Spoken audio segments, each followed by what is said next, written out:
সুপ্রিয় দর্শক বন্ধুরা, আসসালামু আলাইকুম। আশা করি সকলে ভালো আছেন। আজকে বর্তমান আমরা অবস্থান করছি হযরত শাহজালাল আন্তর্জাতিক বিমানবন্দর। আমার মামাতো ভাই লেখাপড়ার জন্য বাহিরে যাচ্ছে। আসলে বিদায় মুহূর্তটা যে কতটা কষ্টকর, আসলে যার আত্মীয় স্বজন, ছেলে, ভাগিনা, জামাই, অনেক আত্মীয় স্বজন যারা বিদায় দেয়, আসলে বিদায় মুহূর্তটা কতটা কষ্টদায়ক। যাদের আত্মীয় স্বজন বিদায় দেওয়া হয় আসলে তারাই জানে।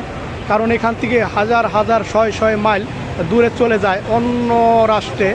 আসলে একমাত্র মোবাইলে কথা বলা ছাড়া আসলে দেখা করা সম্ভব নয়।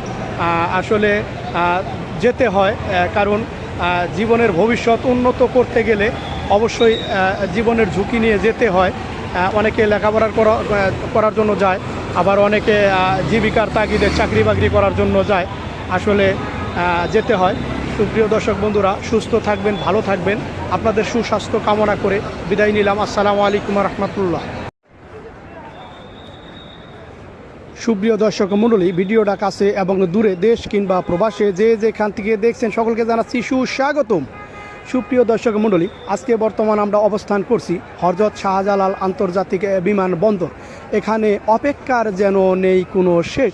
রাতের চিত্রটা লাগছে কিন্তু অনেক বেশ।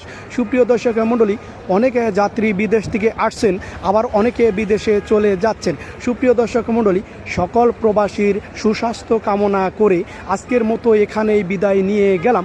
সকলে সুস্থ থাকবেন, সুরক্ষিত থাকবেন, এই প্রত্যাশাই রেখে গেলাম। আল্লাহ হাফেজ। সুপ্রিয় দর্শক বন্ধুরা, আসসালামু আলাইকুম। আশা করি সকলে ভালো আছেন। আজকে আমরা বর্তমান অবস্থান করছি হযরত শাহজালাল আন্তর্জাতিক বিমানবন্দর। আমার এক মামাতো ভাইকে বিদায় দিতে চলে আসলাম। লেখাপড়ার জন্য বাহিরে যাচ্ছে।